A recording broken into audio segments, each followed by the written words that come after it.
केलेला आहे काय की मीना आणि टीना यांच्या आजच्या वयाचे गुणोत्तर किती आहे 5:9 आहे. इनिशियलचा वापर करू मीना इज टू टीना यांच्या वयाचं गुणोत्तर किती आहे 5:9 आहे. 5:9 असेल तर सरळ सरळ आपण म्हणू शकतो मीनाचं वय जे आहे ते 5च्या पटीत आहे आणि टीनाचं वय जे आहे कितीच्या पटीत आहे 9च्या पटीत आहे.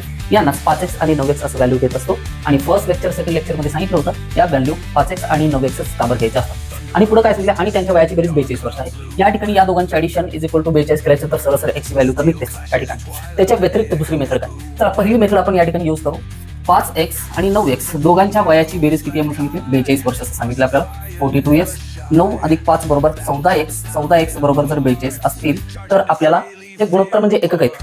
मीनाचं वय 5 एकक आहे टीनाचं वय 9 एकक आहे तर एका एककाची म्हणजे एका x ची किंमत काढायची 14 × 42 x बरोबर किती आले 3 आलेला आहे. तर आपला टार्गेट काय होतं या ठिकाणी मीनाचे आजपासून पुढे 5 वर्षांनी वय खालीलपैकी किती असेल असं विचारलेलं होतं.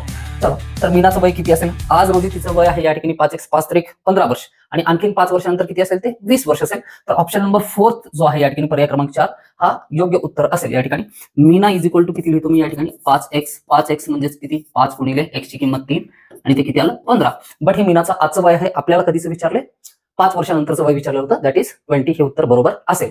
मात्र या ठिकाणी मी काय सांगतो मीनाचं वय हे ऍडिशन वगैरे x ची व्हॅल्यू वगैरे काढायची आवश्यकता नाहीये. कसं मीनाचं वय किती होतं मला सांगा. मीनाचं वय हे आज रोजी 5च्या पटीत आहे. 5च्या पटीत काय असेल 5 असेल 10 असेल 15 असेल 20 असेल 25 असेल कितीही असेल. ज्या व्यक्तीचं वय 5च्या पटीत आहे त्या व्यक्तीचं वय आणखीन 5 वर्षानंतर कितीच्या पटीत असेल 5च्याच पटीत असेल. तर 5 वर्षानंतरचं वय या ठिकाणी दिलं होतं 16 हे 5च्या पटीत असेल का नाही. 27 हे 5च्या पटीत आहे का नाही. 12 नाही. 20 हे काय आहे 5च्या पटीत आहे. म्हणून सुद्धा आन्सर या ठिकाणी डायरेक्ट इथून कुठं इथून इथं आणि इथून डायरेक्ट आपण ऑप्शन वरती पोहोचून पर्यायाचं उत्तर अचूक सांगू शकतो. नागपूर ग्रामीण पोलीस 2023 ला विचारलेला क्वेश्चन आहे. इक्वेशन तयार करून सुद्धा क्वेश्चन सॉल्व्ह होईल बट पेपरमध्ये इक्वेशन तयार करणं आपण सहसा टाळतो. कमीत कमी वेळेमध्ये ना कोणत्या पद्धतीने क्वेश्चन सॉल्व्ह होईल याच्यावरती आपण विचार करतो आणि त्यासाठी या ठिकाणी आपल्याला हे सगळं माहिती असेल तर ही बेसिक अंडरस्टँडिंग नुसार क्वेश्चन आपण सॉल्व्ह करू शकतो. ही समज विकसित होते जर तुमचं मूलभूत संकल्पना क्लिअर झालेल्या असतील तर.